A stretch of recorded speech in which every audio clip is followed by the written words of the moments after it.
everybody can take something with them with our theme, I can, I am, and I will. And what's your name? My name is Joy Jackson. I'm the dance teacher here at School 6, and I'm on the committee for the Women's Empowerment Conference. Awesome. Security. Applause for the wonderful ladies that are sitting in the room this morning.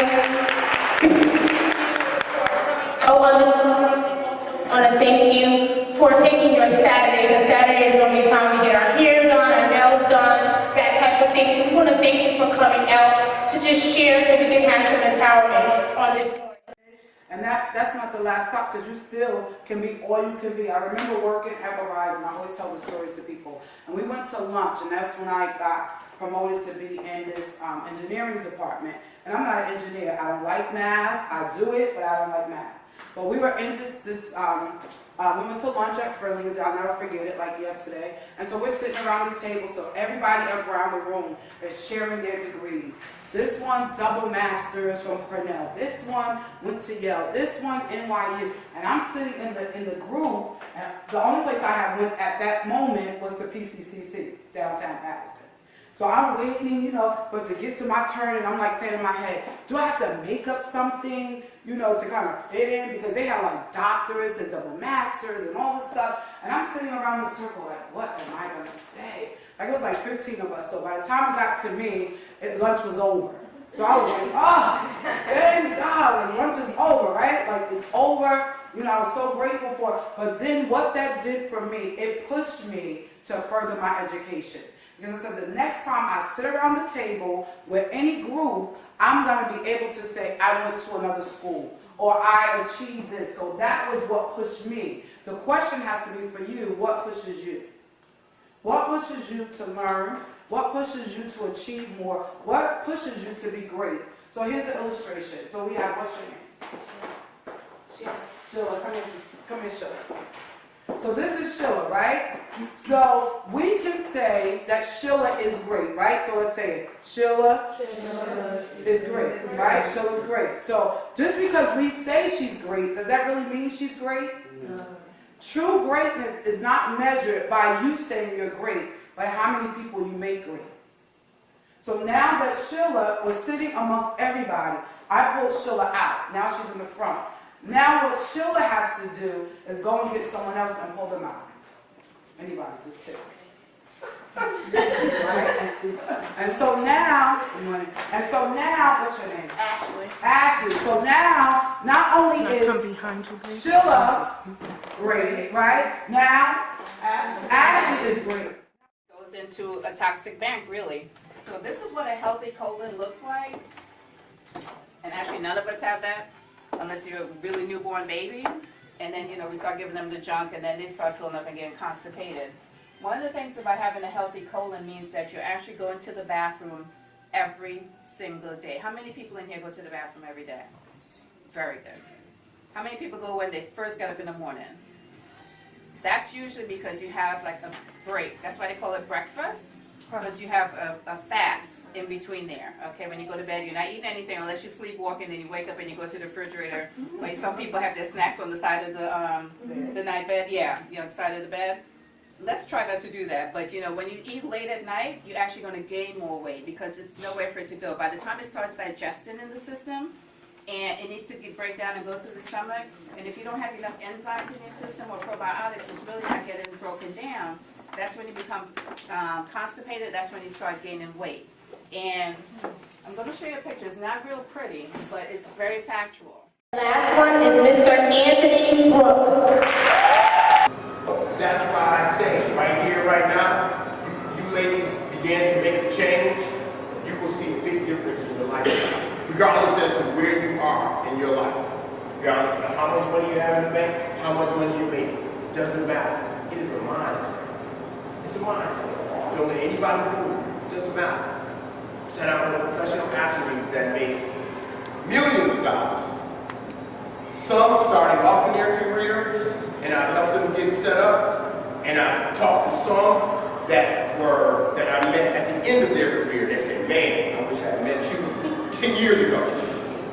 Because now they're like, Their career is over, they're older, they've only played football for 12, they played football for 12 years, haven't done anything else. Now those millions are gone, and now they're living like regular people. But their taste and their lifestyle is not the lifestyle of a regular person making $40,000, $50,000. No, they're used to making $2-3 million a year. Our keynote speaker who is on her way, Yandy Smith. Hi, I'm Michelle Tenza. I teach kindergarten here at School 6. And how did you get involved in the women's event today? Well, I was part of the action team.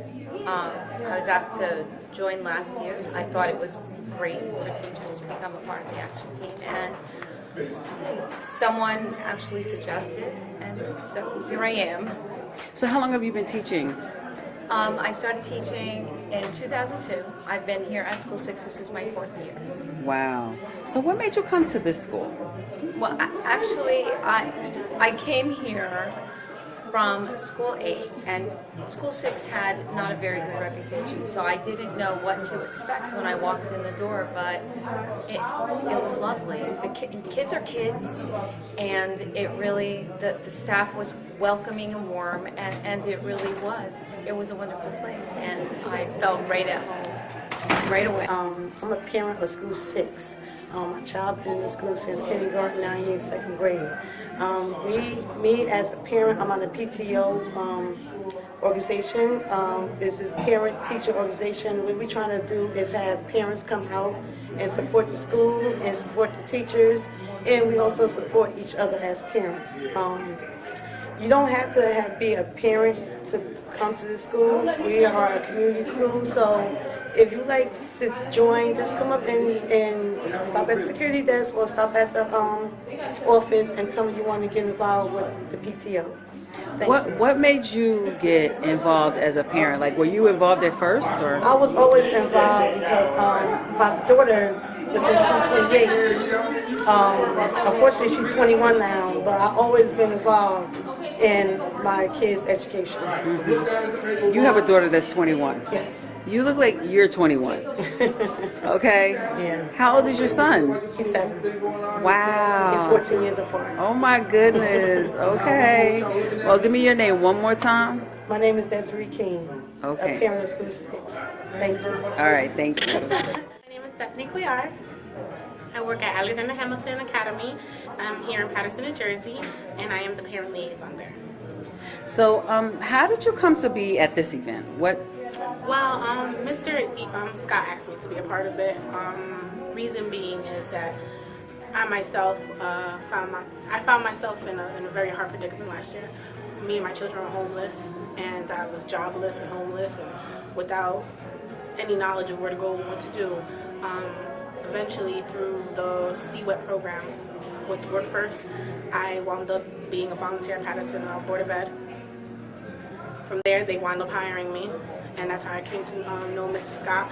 And when he found out everything that I've been through and how hard I've been pushing, he was like, he really wanted me to be a part of this because he felt as though that I can somehow inspire other women to, you know, push forward. Because I always say that you know, what you feel as though are your failures, and if you fall, that's not your ending, that's your beginning. I'm a 2nd grade teacher here at school number 6. And so, how did you come to be part of this organization that you guys are doing right now, the women's event? Well, my mom actually hosts her own women's conference every year in August, and I love children, I love youth, I love women. I believe in women's rights and that type of thing, so it came up in our meeting, our PTO meeting, and it just went from there. We just started talking, started brainstorming, and all of a sudden the conference came from there. And so this is the first time? Yes, this is my first time ever playing in a conference. So, tell me something about this school, because, you know, I haven't been here in years, but if you could tell me a little bit about this school. Well, one thing I can tell you is that there's a family atmosphere here. It's very family oriented. It's a very small school, so it's not that many students. However, it is very family-oriented. We love our parents. We love our students. The staff here is great. You know, we know that there's a lot of negative connotations that are attached to this school and negative stigmas that are attached.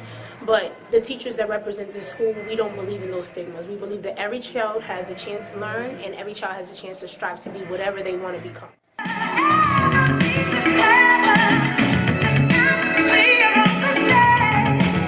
The moment we have all been waiting for. Are we ready?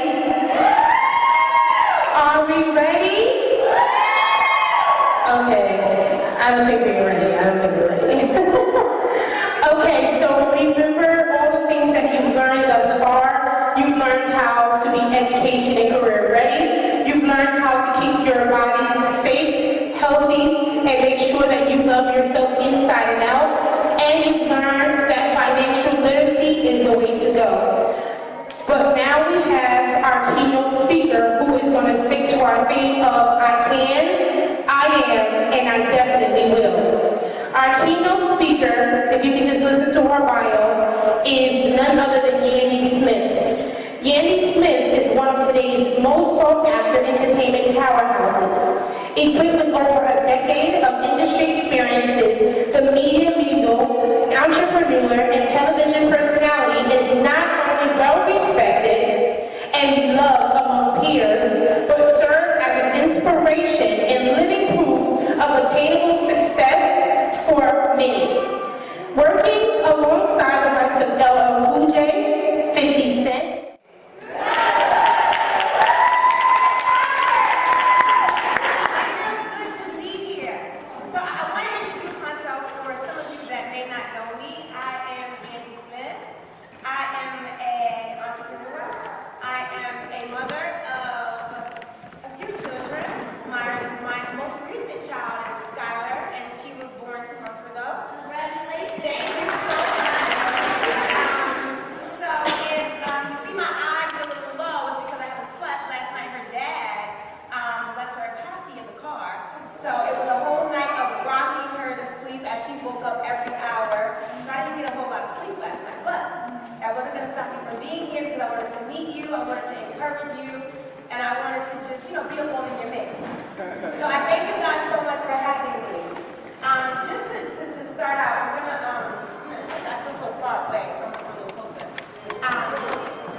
From Paterson, New Jersey, and I'm 25.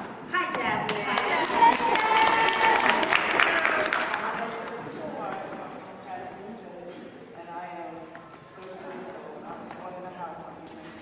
Nice to meet you.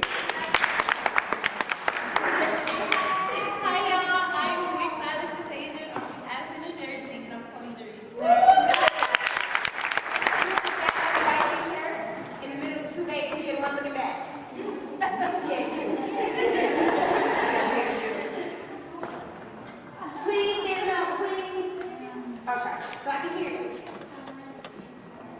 I can't hear you. A little loud, baby. Nice to meet you. The next exercise I want to do is called You Are Not Alone, right? Now I'm going to ask you a few questions, and with these questions, you're going to get progressively more intense, progressively a little deeper, and feel free to answer, feel free to be sure that you might know what. This is Yandy from the Bronx, right? Like, you pick Grandpa from Harlem, okay? So that's who I am today. So you guys, I'm going to be real with you, and hopefully you guys can be real with me, and we can just have a conversation with each other. Okay, so I'm going to ask you a question. If you answer yes to this question, if there are more than one person that answers yes to this question, I want everyone to say, you are not alone. Okay? So let me go with your stand. Okay, so what you can do is you can raise your hand. Some of you might not understand. So if you live in the Paterson area or within 5 miles of this area, raise your hand. You are not alone. You are not alone. I need everybody to say, you are not alone. You are not alone. Okay. If you work in this area, raise your hand. You are not alone. Get a hand thing. If you have children, raise your hand. You are not alone. If you have 2 children, raise your hand. You are not alone. If you have more than 4 children, raise your hand. You are not alone. If you have more than 5 children, raise your hand. You are.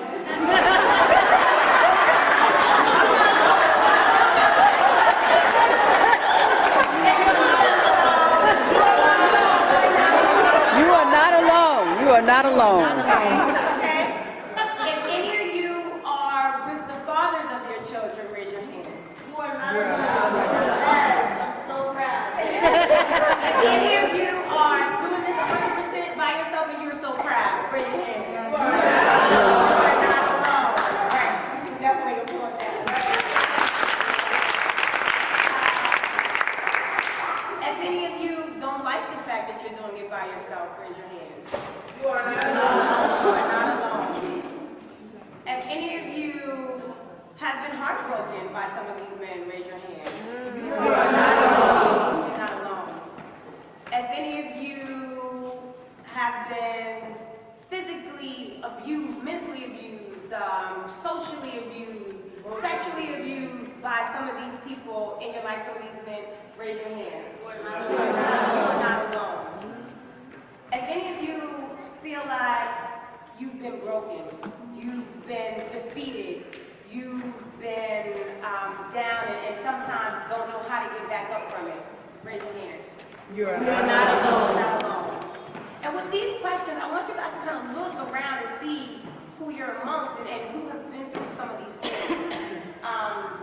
If you have got on your knees and prayed because you didn't know any other way to make it past whatever you're going through, raise your hand. Look around. You are not alone. Right? So now let's look at that. All right, so I'm gonna cut this question. These questions can go on for days. But the reason why I did that exercise is because I wanted you guys to see that us sitting here, there's so many of us that are alike. I could have raised my hand for pretty much most of those questions.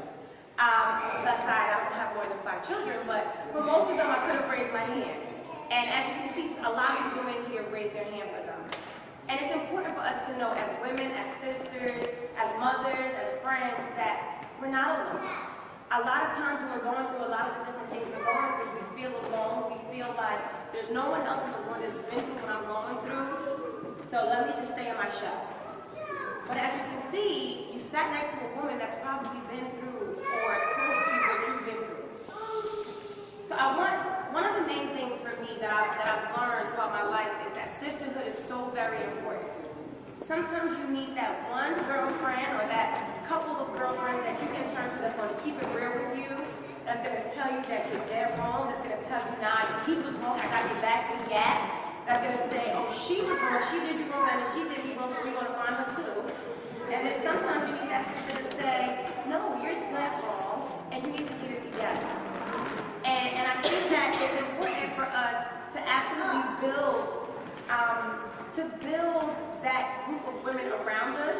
Sometimes we have friends that we go to clubs with, that's cool, they wear the nice shoes, they got the dope bags, a nice outfit. Then we got the girls at work we hang out with because, we can learn a little bit from them and they're cool.